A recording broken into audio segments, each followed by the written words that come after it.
Hola, soy Jonathan Alarcón, tu ingeniero mentor en infraestructura vial. En esta segunda parte de la clase, cómo diseñar un pavimento asfáltico duradero, vamos a entrar en el método AASHTO 93 paso a paso. Si ya viste la primera clase, sabes que entender las variables del diseño es el punto de partida. Ahora te voy a mostrar cómo aplicar ese conocimiento en el diseño real. Cómo calcular el número estructural SN, cómo ajustar espesores y cómo evitar errores que cuestan millones.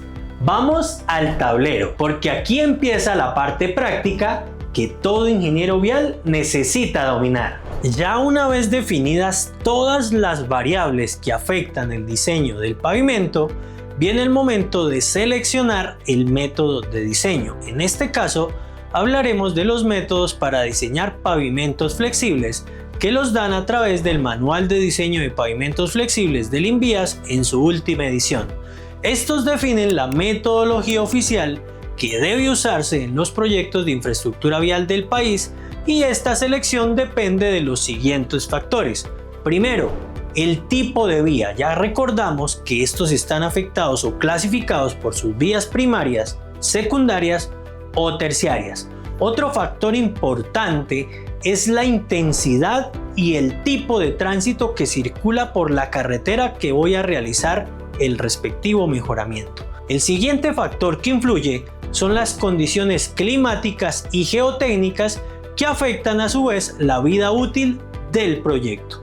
Y por último, el nivel de confiabilidad que voy a requerir.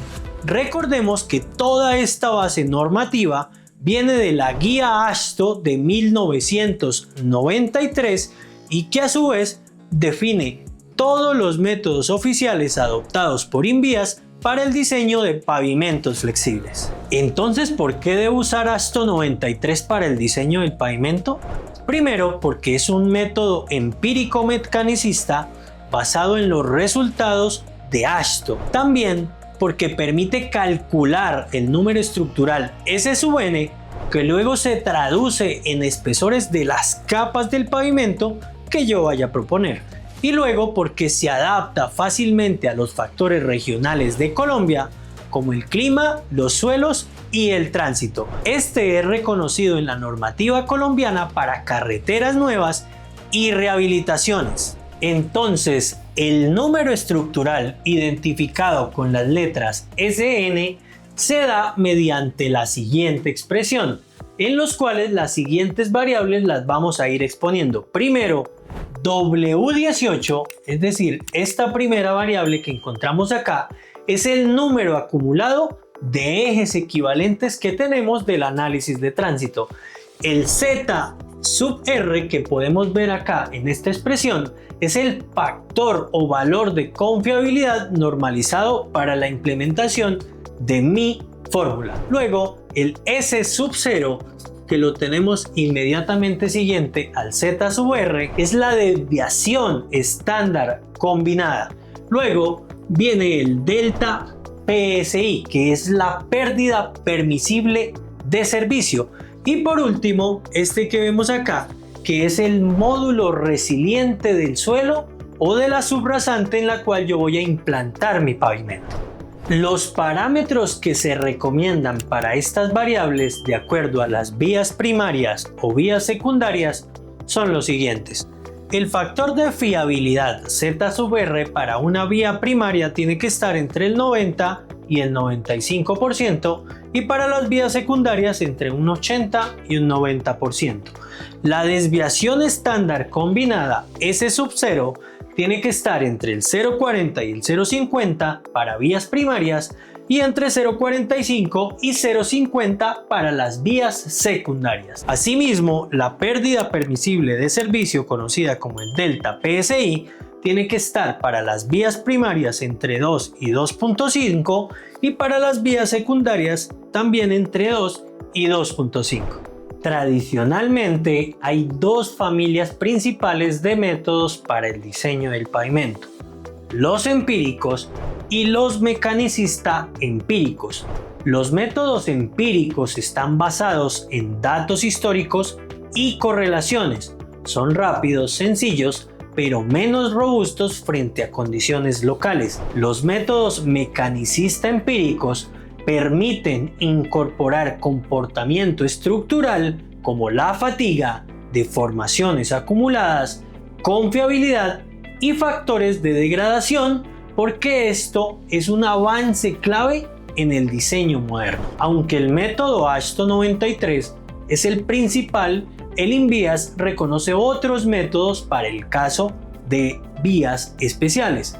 Primero, el método empírico colombiano. Es una versión simplificada en estudios locales previo a la adopción de AASHTO 93, aún usado en algunas vías terciarias del país, pero con volúmenes de tránsito inferior a 500 vehículos por día.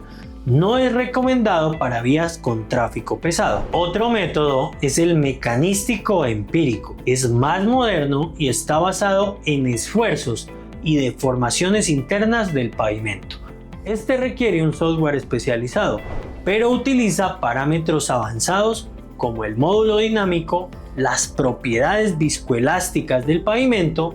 También es aplicable en proyectos de concesiones o vías de alto estándar, e INVIAS lo menciona, pero aún no es la metodología oficial obligatoria de uso. Entonces, ¿cómo debo seleccionar el método de diseño de acuerdo con las recomendaciones que me da el INVIAS? Primero es que hay varias condiciones. Para una vía primaria que esté concesionada, los métodos seleccionados sobre todo se enfocan en AASHTO 93, que es el adoptado en la gran mayoría de estos proyectos. Si la vía es secundaria con un tránsito moderado, INVIAS recomienda utilizar AASHTO 93 en el método simplificado.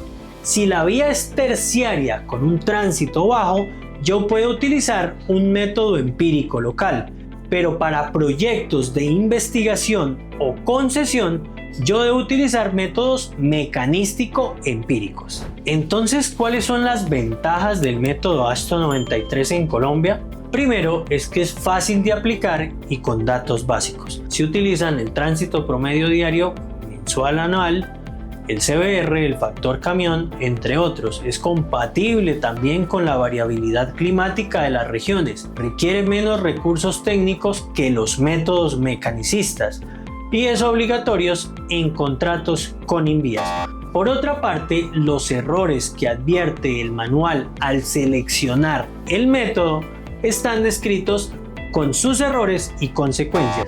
El primero es que usar el método simplificado para vías con tránsito pesado me puede llevar a tener unas estructuras sobredimensionadas que a su vez presentan aparición de fallas prematuras como abollamientos y grietas.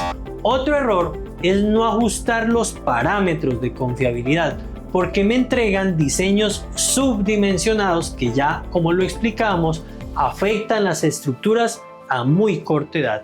Y tercer error, ignorar las condiciones locales como el clima o los drenajes transversales que afectan la carretera, y esto puede llevar a daños acelerados por efectos de capilaridad o por efectos de pérdida de finos de esas bases granulares que a su vez afectan la estructura y generan abollamientos y aparición de patologías. Vamos a ver el flujo de diseño estructural.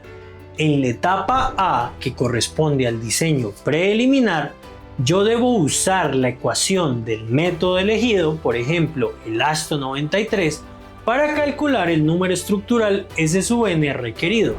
Luego proponer una estructura inicial, es decir, una combinación de capas, la carpeta asfáltica, la base y la subbase. Finalmente, hacer un balance entre espesores y el costo estimado. En la etapa número B, se debe hacer una verificación de criterios, es decir, verificar si la estructura propuesta cumple o no cumple con los parámetros requeridos. ¿Cuáles son esos parámetros? El límite de deformación permanente, el límite de fatiga o la fisuración, la regularidad que sea aceptable, la seguridad estructural bajo la carga proyectada, y si no cumple se debe iterar ajustando el espesor de la capa, sea aumentándolo o disminuyéndolo, mejorar la calidad del material o mejorar la subrasante. Este proceso se debe repetir hasta que todos los criterios se satisfagan. En la etapa C se realiza un proceso de optimización costo-desempeño. Aquí se deben comparar las variaciones ligeras de espesor para ver el impacto en costo versus durabilidad y de esta manera decidir los márgenes de seguridad, es decir, cuánto sobredimensionar pero sin excesos. Seleccionar la estructura más eficiente que garantice el desempeño correcto. En la etapa D se debe realizar una verificación con software y herramientas digitales. Se deben ingresar los datos en un software de diseño de pavimentos. Recordemos que existen muchos gratuitos o de prueba.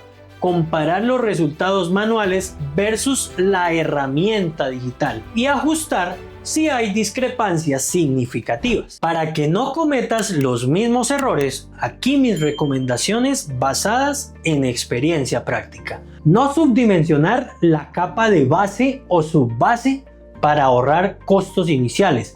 Esto conduce a fallas prematuras. No considerar deformación permanente en capas granulares. Muchos solo se limitan a considerar la fatiga y esto lleva a fallas en este tipo de capas. Ignorar la degradación del ligante por envejecimiento por efecto de la acción climática es otro error muy frecuente. No verificar el diseño con una herramienta digital de software es un error garrafal.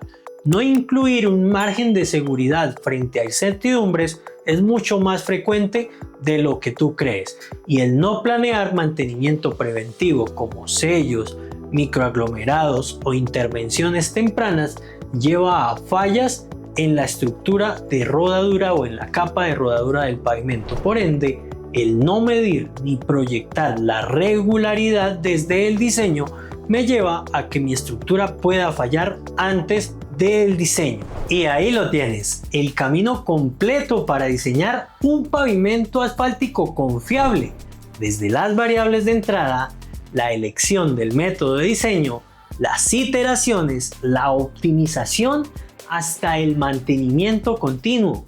Te invito a que tomes este conocimiento y lo apliques en tu próximo proyecto. Si quieres que te acompañe en el diseño estructural de tu vía, contáctame. Aquí estoy para ayudarte a que tus obras sean obras impecables. Déjame tu comentario y qué parte te quedó pendiente o qué caso quieres que analicemos juntos. Comparte este video con los colegas, suscríbete si aún no lo hiciste y juntos continuamos elevando el nivel del diseño vial. Nos vemos en la próxima clase. Mucho éxito.